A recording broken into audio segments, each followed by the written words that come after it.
Bismillahirrahmanirrahim. Assalamu alaikum. Dear students, welcome to Superior Group of Colleges Learning Management System. मैं हाफिज फारूक शहजाद। आज हम FSc part 2 physics chapter number 17 physics of solids का lecture number 5 पढ़ने जा रहे हैं। आज के लेक्चर में हम डिस्कस करेंगे इलेक्ट्रिकल प्रॉपर्टीज ऑफ सॉलिड्स के बारे में। तो इलेक्ट्रिकल प्रॉपर्टीज क्या होती है? The fundamental electrical property of a solid is its response to an electric field. Fundamental property में क्या आ जाती है कि जब कोई हम इलेक्ट्रिक फील्ड अप्लाई करते हैं सॉलिड के क्रॉस, तो उसका रिस्पॉन्स या बिहेवियर क्या होता है, ये कहलाती है electrical property of solids. So conductors क्या होते हैं? Metals with conductivities of the order of 10⁻⁷ ohm metre per या पर ओहम मीटर। तो ये इनके दरमियान जिनकी कंडक्टिविटी होती है इस रेंज की, वो कंडक्टर्स कहलाते हैं। इंसुलेटर्स कौन से सॉलिड होते हैं? Solids with very low conductivity ranging between 10⁻⁻10 and 10⁻⁻20 ohm metre या पर ओहम मीटर। तो ये क्या कहलाते हैं? इंसुलेटर्स कहलाते हैं। कंडक्टर्स वो सॉलिड्स होते हैं जिनमें से करंट इजीली पास कर जाता है, और इंसुलेटर्स वो मटेरियल होते हैं जिनमें से करंट पास नहीं करता है। तो सेमीकंडक्टर्स क्या होते हैं? ऐसे मटेरियल्स होते हैं जिनकी कंडक्टिविटी कंडक्टर से कम लेकिन इंसुलेटर से ज्यादा होती है। Solids with intermediate conductivities generally from 10⁻⁻6 to 10⁻⁻4 ohm metre per या पर ओहम मीटर। तो ये सेमीकंडक्टर्स मटेरियल कहलाते हैं। The conventional free electron theory based on Bohr model failed to explain। हम जो कन्वेंशनल फ्री इलेक्ट्रॉन थ्योरी पढ़ते हैं जो कि बोहर मॉडल पे बेस करती है, वो इस फिनोमेना को एक्सप्लेन नहीं कर सकती है। सो इस बिहेवियर को एक्सप्लेन करने के लिए हमारे पास होती है energy band theory. It is a general theory which explains the behaviour of different material. ये डिफरेंट मटेरियल्स के बिहेवियर को एक्सप्लेन करती है। सबसे पहले हम देखते हैं कि इस एनर्जी बैंड थ्योरी में एनर्जी लेवल क्या होते हैं। Electrons of an isolated atom are bound to the nucleus and can only have distinct energy levels. हम जानते हैं कि जो भी इलेक्ट्रॉन्स किसी एटम के साथ बाउंड होते हैं न्यूक्लियर फोर्स की वजह से, वो अपने एक स्पेसिफिक एनर्जी लेवल में ही मूव कर सकते हैं। When a large number of atoms, say n, are brought close to one another to form a solid, each energy level of isolated atom splits up into n subshell called states under the action of the forces exerted by other atom in the solid। जब बहुत सारे atoms को आपस में करीब लाया जाता है, तो जो एनर्जी लेवल होते हैं आइसोलेटेड एटम के, वो स्प्लिट अप हो जाते हैं एन सब शेल में। और वो एन सब शेल क्या कहलाते हैं? इन स्टेट्स कहलाती हैं। और हर जो स्टेट होगी, वो जो एनर्जी लेवल होगा, वो क्या कहलाएगा? एनर्जी लेवल कहलाएगा। और इन्हीं स्टेट्स की मदद से हम फाइंड आउट करते हैं उनके एनर्जी लेवल्स।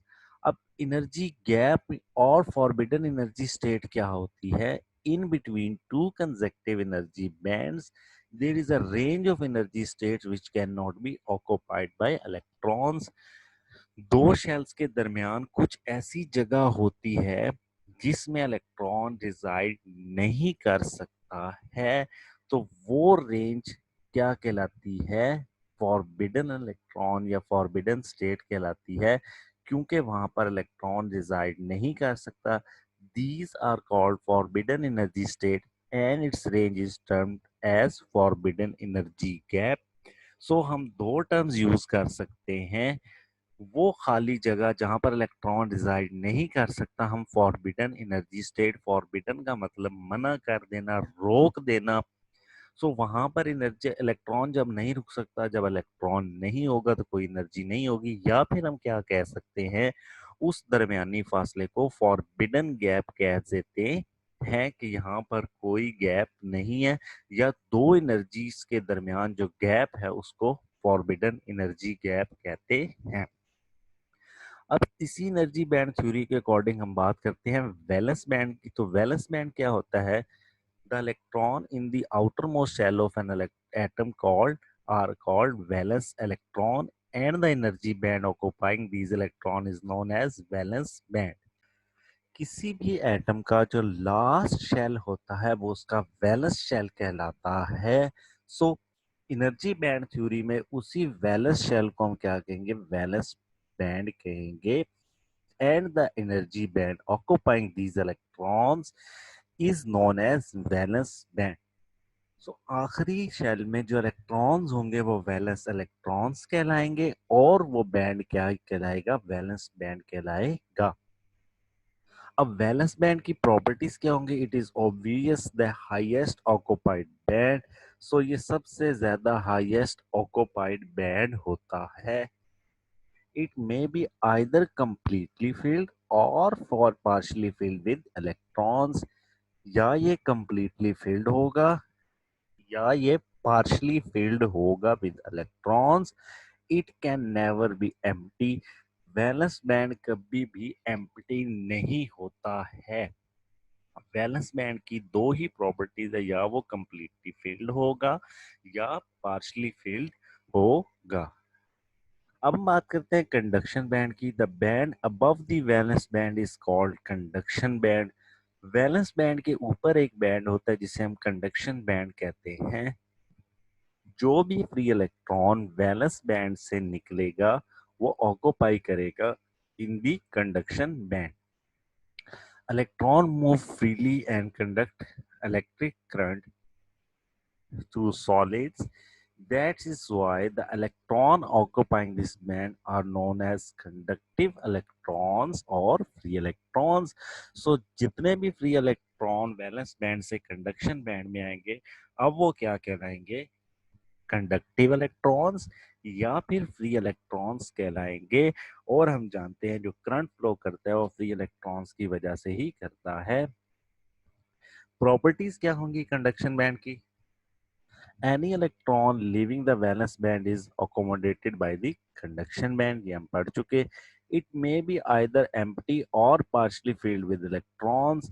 सो कंडक्शन बैंड या क्या हो सकता है? एम्प्टी यानी कि खाली होगा या पार्शली फिल्ड होगा विद इलेक्ट्रॉन्स के साथ पार्शली फिल्ड होगा।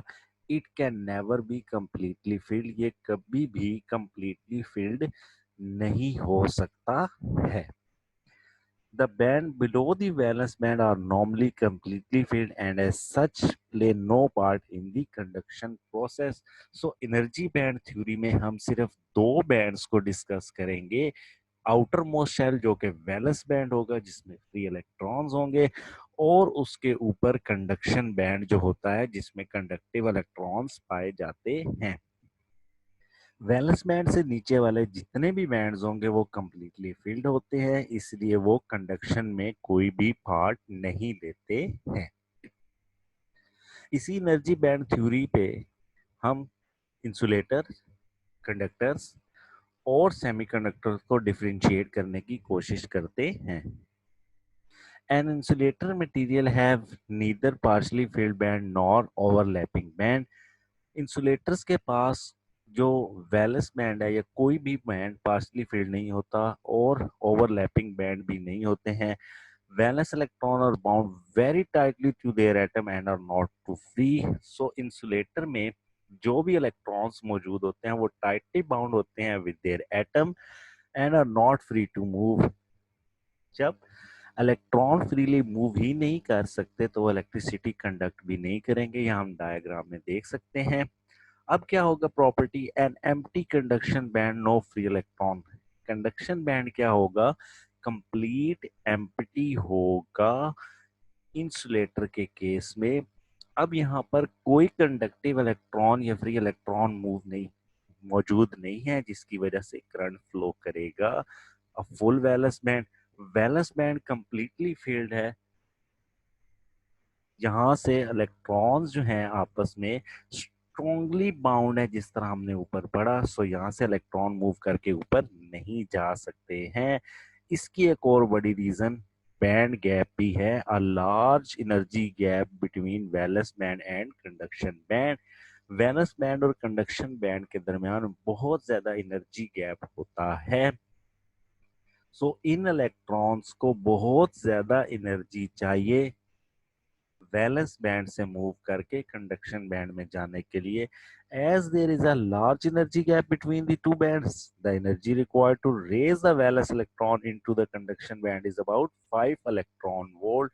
सो minimum 5 electron volt approximately energy चाहिए होती है वैलेंस बैंड से कंडक्शन बैंड में जाने के लिए। सो ये है insulators in terms of energy band theory. अब हम एक्सप्लेन करते हैं कंडक्टर्स को एनर्जी बैंड थ्योरी के according, which have plenty of free electrons for electrical conduction. Conductors कौन से होंगे जिनके पास बहुत ज्यादा फ्री इलेक्ट्रॉन्स होंगे इलेक्ट्रिकल कंडक्शन के लिए। Valence electrons are free. जब वैलेंस इलेक्ट्रॉन फ्री होंगे तो वो कहाँ जाएंगे? कंडक्शन बैंड में। हम डायग्राम में देखते हैं। सो अब इलेक्ट्रॉन्स क्या करेंगे? वैलेंस बैंड से कंडक्शन बैंड में जाएंगे। प्रॉपर्टीज क्या होंगी? Partially field conduction band. Second क्या होगी? Partially field valence band. अब देखें, वैलेंस बैंड भी पार्शियली फिल्ड हो गया, कंडक्शन बैंड भी पार्शियली फिल्ड हो गया, तो इलेक्ट्रॉन्स के पास इजीली चांस है कि वो वैलेंस बैंड से कंडक्शन बैंड में जा सके, क्योंकि वो पार्शियली फिल्ड है कंडक्शन बैंड। वहां पर डेफिशिएंसी मौजूद है, इलेक्ट्रॉन इजीली जा सकते हैं। सो दूसरी बड़ी वजह क्या होगी? There is no band gap. Valence band और कंडक्शन बैंड के दरमियान कोई गैप नहीं होता। सो इलेक्ट्रॉन्स को वैलेंस बैंड से कंडक्शन बैंड में जाने के लिए कोई सरप्लस अमाउंट ऑफ एनर्जी की जरूरत नहीं होती। सो जब एनर्जी की जरूरत नहीं होती तो वैलेंस बैंड से इलेक्ट्रॉन इजीली कंडक्शन बैंड में जा सकते हैं। यही वजह है कि कंडक्टर्स की जो कंडक्टिविटी है वो सबसे ज्यादा होती है। Conductors are those material in which valence and conduction bands largely overlap to each other.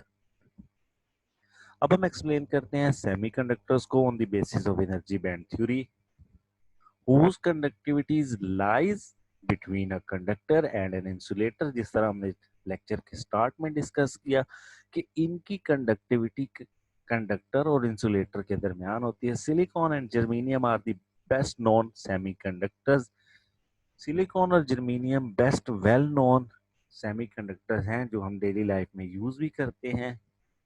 Energy band theory में क्या होता है? इसकी प्रॉपर्टीज होती हैं पार्शली फील्ड कंडक्शन बैंड और पार्शली फील्ड वैलेंस बैंड होता है।